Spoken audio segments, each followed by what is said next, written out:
I hope you all are well and safe. In this video we will read first lesson of history class 10th which name is The Rise of Nationalism in Europe. तो students ये बता रहा है कि Europe में राष्ट्रवाद का उदय. Firstly we will discuss about what is nationalism. तो यहाँ नेशनलिज्म की मैं एक सिंपल सी डेफिनेशन दूंगी. ए फीलिंग ऑफ लव और pride for our own country, मतलब अपने देश के लिए प्यार और गर्व की भावना का आना क्या कहलाएगा? नेशनलिज्म.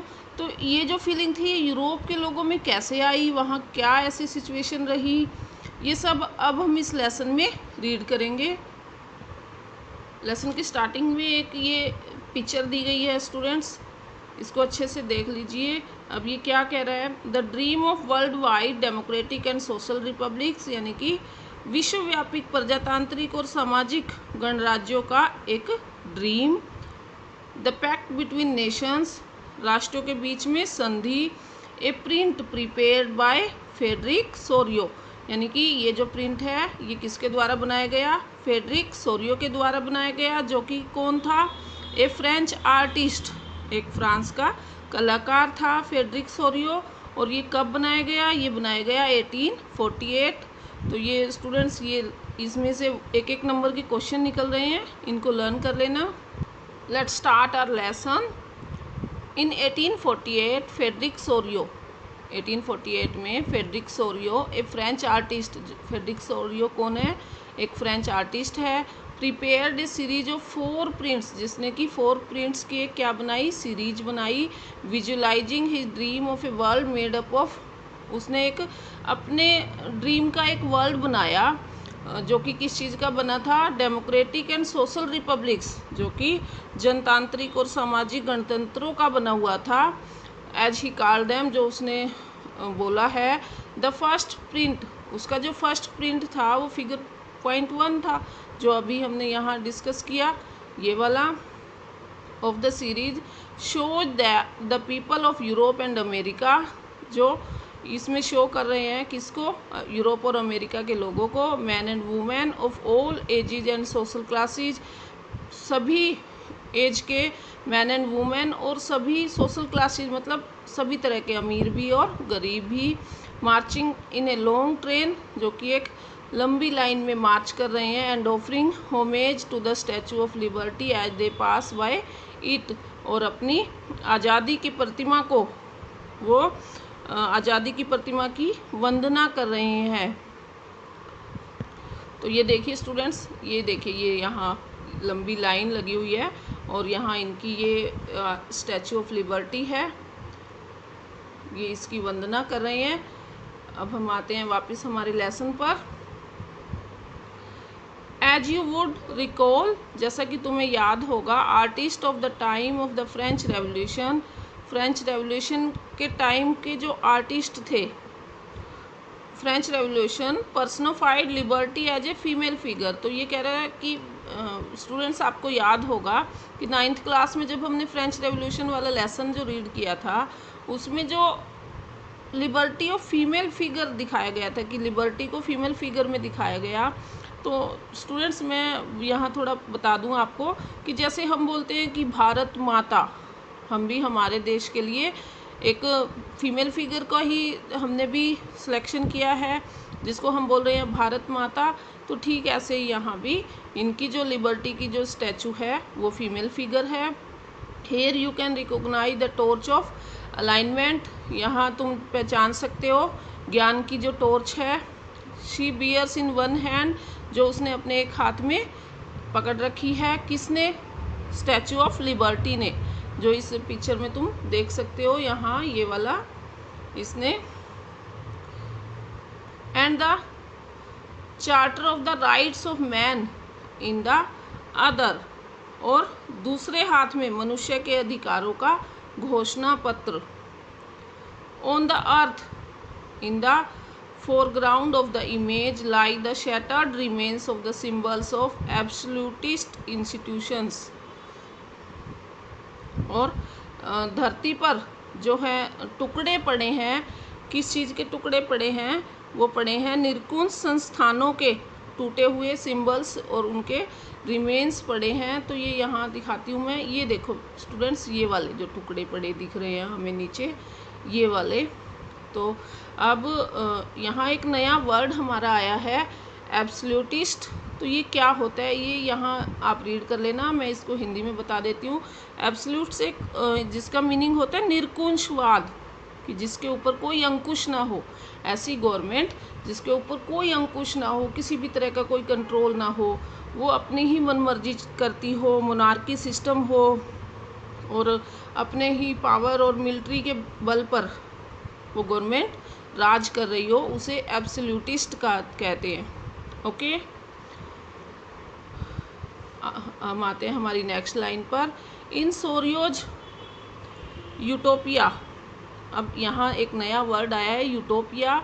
तो यूटोपिया क्या है? यूटोपिया विजन, ये होता है एक कल्पनादर्श, कि एक कल्पना करना कि ऐसा नहीं, ऐसा होना, या काश ऐसा होता। तो ये वो कल्पना है। और ये किसकी कल्पना है? ये सोरियो की। तो सोरियो आप पता होगा कौन है, ये एक फ्रेंच आर्टिस्ट है। तो ये इसकी कल्पना है। The peoples of the world are grouped as distinct nations identified through their flags and national costumes।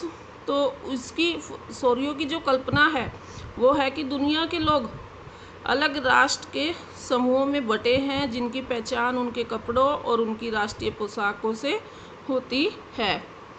Leading the procession way past the Statue of Liberty are the United States and Switzerland. तो अब ये कह रहा है कि स्वतंत्रता की मूर्ति से कहीं आगे एक जुलूस निकल रहा है, जो मार्च निकल रहा है, उसका जो नेतृत्व है वो कौन कर रहा है?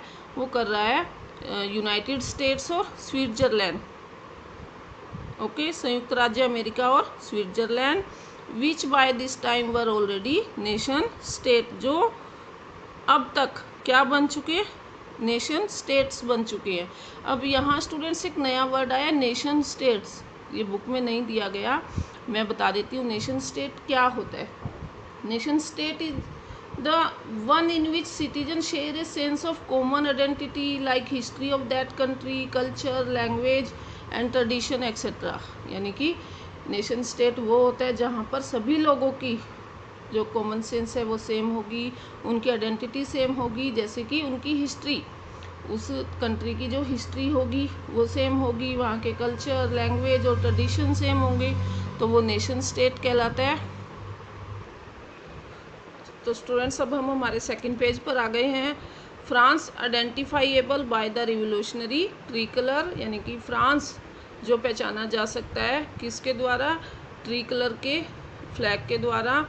Has just reach the statue, जो अभी ही स्टैचू के पास पहुंचा है। She is followed by the peoples of Germany, उसके पीछे जर्मनी के लोग हैं। Bearing the black, red and gold flag, जो क्या थामे हुए अपने हाथ में? काले रंग का, लाल रंग का और सुनहरे रंग का झंडा। Interestingly at the time when Sorrieu created this image, the German peoples did not yet exist as a united nation. अब यह दिलचस्प है कि जिस समय सोरियो ने ये इमेज बनाई, तब तक जर्मन के जो लोग थे वो यूनाइटेड नेशन का हिस्सा नहीं बने थे। The flag they carry is an expression of liberal hopes in 1848 to unify the numerous German speaking principalities into a nation state under a democratic constitution. तो स्टूडेंट्स ये कह रहे हैं कि जर्मन पीपल जिन्होंने 1848 में हाथ में अपने फ्लैग को कैरी किया हुआ है, उनकी एक होप थी कि वो भी यूनिफाई होंगे, कि वो भी पहचाने जाएंगे एक नेशन स्टेट के नाम से, और उनके पास भी डेमोक्रेटिक कॉन्स्टिट्यूशन होगा। अब फॉलोइंग द जर्मन पीपल्स के बाद जो लाइन में थे वो थे are the peoples of Austria के लोग थे। The kingdom of the two Sicilies थे, Lombardy, Poland, England, Ireland, Hungary and Russia, यहाँ के लोग थे। फ्रॉम द हेवेंस यानी स्वर्ग से, अब वो ऊपर स्वर्ग से Christ saints and angels gaze upon the scene, यानी कि ऊपर स्वर्ग से ईसा मसीहा, संत और फरिश्ते जो थे वो इस सीन को देख रहे हैं। They have been used by the artist, वो आर्टिस्ट के द्वारा यूज किए गए अपने प्रिंट में, to symbolise fraternity among the nation of the world, कि वो उन्होंने इसलिए यूज किया कि वो वर्ल्ड में किस चीज़ का सिम्बलाइज है, प्रतीक है, वो है भाईचारे के प्रतीक के लिए वो यूज किए गए सोरियो के प्रिंट में। तो स्टूडेंट्स अभी तक हमने फिगर 1 को ही समझा, जिसमें जो प्रिंट था उसमें क्या क्या दिखाया गया है। तो ये सब उस प्रिंट में दिखाया गया है जो पेज नंबर 1 पर था। अब हम आगे रीड करते हैं। This chapter will deal with many of the issues visualise by Sorrieu in figure 1, यानी कि इस चैप्टर में ऐसे कई विषय उठाए गए जो कि सोरियो ने अपने फिगर 1 में दिखाए थे। ड्यूरिंग द 19th सेंचुरी, 19वीं सदी के दौरान, nationalism emerged as a force which brought about sweeping changes in the political and mental world of Europe, यानी कि 19वीं सदी में नेशनलिज्म, राष्ट्रवाद, एक ऐसी ताकत बनकर उभरा जिसने यूरोप के पॉलिटिकल एंड मेंटल वर्ल्ड, राजनीतिक और मानसिक जगत में बहुत चेंज ला दिए, बहुत ज़्यादा चेंज आ गए इसकी वजह से। किसकी वजह से? नेशनलिज्म की वजह से। The end result of these changes was the emergence of the nation state in place of the multinational dynastic empire of Europe. इन परिवर्तनों से, इन चेंज से यूरोप के बहुराष्ट्रीय जो वंशीय समाज थे, जो यूरोप में बहुत से जो राष्ट्र बने हुए थे, उनके स्थान पर नए नेशन स्टेट का उदय हुआ, मॉडर्न स्टेट आए, वहाँ पर नेशन स्टेट बने काफ़ी सारे। The concept and practices of modern state, यानी कि जो मॉडर्न स्टेट की जो प्रैक्टिस थी, in which centralise power exercise sovereign control over a clearly defined territory, यानी कि यूरोप में एक लंबे समय से चल रही थी कि मॉडर्न स्टेट की जो बनाने की जो गतिविधियाँ थी, had been developing over a long period of time in Europe, यानी कि ये यूरोप में बहुत लंबे टाइम से चल रही थी। किस चीज़ की गतिविधि चल रही थी? एक मॉडर्न स्टेट बनाने की, या हम कहेंगे एक नेशन स्टेट बनाने की, जिसमें कि पूरे स्टेट पर एक ही पावर हो, सेंट्रलाइज्ड पावर हो, सोविजन हो, यानी कि प्रभुसत्ता कंट्रोल हो, वो बनाने की जो प्रोसेस थी वो लंबे समय से चल रही थी। But a nation state was one in which the majority of its citizen and not only its rulers came to develop a sense of common identity and share history or descent. परंतु एक nation state में जिसमें कि बहुत ज़्यादा लोग रहते थे, उनका जो लोग ही नहीं, उनके रूलर्स भी, जो कि सेम आइडेंटिटी थी, अपनी हिस्ट्री भी वो शेयर करते थे और अपनी पहचान को भी, लेकिन वो बात नहीं थी। This common sense did not exist from the immemorial, it was for through struggle through the actions of leaders and the common people. This chapter will look at the diverse process through which nation state and nationalism came into being in 19th century Europe. अब ये कह रहा है कि common sense की जो feeling थी वो पहले से नहीं थी लोगों के अंदर। इसके लिए बहुत सारा लोगों ने क्या किया, स्ट्रगल किया, और बहुत से नेताओं ने एक्शन लिए और बहुत से कॉमन पीपल ने भी इसके लिए एक्शन लिए। और इस चैप्टर में हम यही चीज़ों को देखेंगे कि 19वीं सदी में, 19th सेंचुरी में यूरोप में कैसे नए नेशन स्टेट बने और कैसे नेशनलिज्म आया। तो स्टूडेंट्स अभी इस वीडियो में हमने बस सिर्फ थोड़ा सा इस लेसन को इंट्रोड्यूस किया है, और वो किया है हमने फ्रेडरिक सोरियो के द्वारा बनाए गए एक प्रिंट के माध्यम से। तो आई होप ये आपको समझ आ गया होगा। इसमें से 1 वर्ड मार्क के क्वेश्चन निकलते हैं काफ़ी सारे, तो स्टूडेंट्स इनको लर्न कर लेना। फ्रेडरिक सोरियो के द्वारा बनाए गए इसी प्रिंट को अभी हमने डिफ़ाइन किया कि ये जो लंबी लाइन थी इसमें किन किन देशों के लोग थे, उनके हाथ में फ्लैग्स हैं, और ये स्टैचू ऑफ लिबर्टी है, यहाँ ऊपर स्वर्ग में ईसा मसीहा है और ये सब देख रही हैं कि नीचे क्या हो रहा है। इनको भाईचारे का इन्होंने एक लुक दिया। तो आगे का हम नेक्स्ट वीडियो में देखेंगे। स्टूडेंट्स, अगर तुम्हें ये लेसन अच्छे से समझ आया तो please like, share and subscribe my channel, and thanks for watching.